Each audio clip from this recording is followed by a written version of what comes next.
नमस्कार सभी को, आपको भी। आभारी हूं आपने आमंत्रित किया हमें। सबसे बुरी बात हमारे यहां यह है, जो चीज हमारे पास है उसकी कीमत नहीं हमें। वेंटिलेटर पे 2 दिन रहो, 7 लाख का बिल भरोगे। जन्म से यहां सांस ले रहे हो, लेकिन उस पर्यावरण का आप कोई ख्याल नहीं रखेंगे। ये तो कमाल है, क्योंकि फोकट का है ना, भगवान ने दिया हुआ। हवा है, पानी है, ऑक्सीजन है। वो जिस दिन हम ख्याल करेंगे तो मजा है।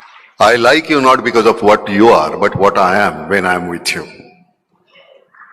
मंदिर मुझे अच्छा नहीं लगता, मंदिर में जाने के बाद मुझ में जो बदलाव आता है वो मुझे अच्छा लगता है, इसलिए मुझे मंदिर अच्छा लगता है। जगह जो किसानों की आत्महत्या है, तो हमने कुछ पैसे जमा किए थे गाड़ी लाने के लिए, नई गाड़ी। और शाम को हम टीवी देखते बैठे थे, तो एक किसान ने आत्महत्या की और उसके फैमिली का इंटरव्यू चल रहा था। माँ, बाप, बीवी और 2 बच्चे। उनके चेहरे पे, आंखों में, मेरा बाप मर गया, मेरा मियाँ मर गया, मेरा बेटा मर गया, ये दुख से ज्यादा भूख थी शाम की। शाम को क्या खाएंगे? उस वक्त लगा कि जो हम गाड़ी लेंगे उसके बजाय ये पैसे अगर हम उनमें बांट दें तो कम से कम एक तसल्ली होगी मुझे कि मैंने अपना काम किया। नहीं तो क्या, मैं यहां आने की मैं वजह बताता हूं। मैं शूटिंग कर रहा था प्रयागराज में। यहां से 2.5 घंटे फ्लाइट से लगते हैं। हमारी शूटिंग आज बंद रखी है हमने। मैंने कहा नहीं, जाना है, क्योंकि ये बात करने का मौका मिलेगा मुझे। मैंने कोई मेहरबानी नहीं की। मैं वहीं जाता हूं जहां मुझे खुशी मिलती है। आपको मिलती है कि नहीं मुझे नहीं मालूम। बच्चे बड़े हो जाते हैं, सीखते हैं, पढ़ते हैं। आधुनिक तंत्रज्ञान जो है हमारा, वो सीख लेते हैं और फिर दोबारा गांव की तरफ लौटते नहीं, शहर में बच जाते हैं। ये सबसे बड़ा नुकसान है हमारा। पुराने सिरे से अगर हम खेती करते रहेंगे तो हमारी खेती उतनी उपज हमें मिलेगी नहीं। हमको नए सिरे से खेती करनी पड़ेगी।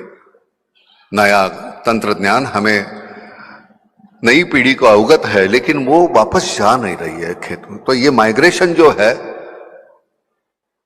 वो खत्म होना चाहिए। अगर ये माइग्रेशन रुकता है तो मुझे लगता है कि हमारे गांव हैं वो समृद्ध हो जाएंगे। मैं खुद गांव खेड़े में रहता हूं। आज भी काम के सिलसिले में जब आता हूं तो शहर में आना पड़ता है, लेकिन बड़ी दिक्कत होती है। शहर में दम घुटने लगता है।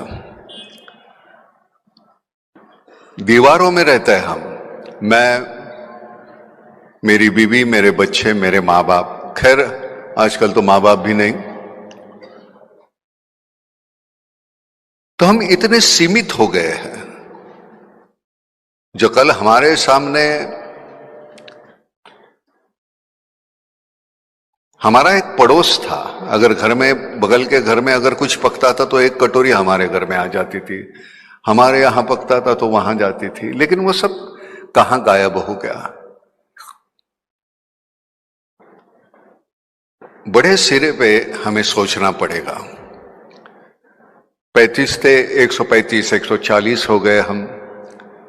सोर्सेस वही है, सीमित है। शेखावत साहब, हम सभी बातें करते हैं, बाकी आबादी की बात कोई नहीं करता। दिन ब दिन बढ़ते जा रही है, बढ़ते जा रही है। वो सीमित होनी चाहिए, क्योंकि वो सीमित नहीं रहेगी तो एक दिन, अब जमीन वही, पानी वही, उतना ही, सब कुछ इतना ही है, और हम इतने हो जाएंगे तो कैसे चलेगा। आज गांव खेड़े में जब रहता हूं तो वहां दीवारें नहीं है।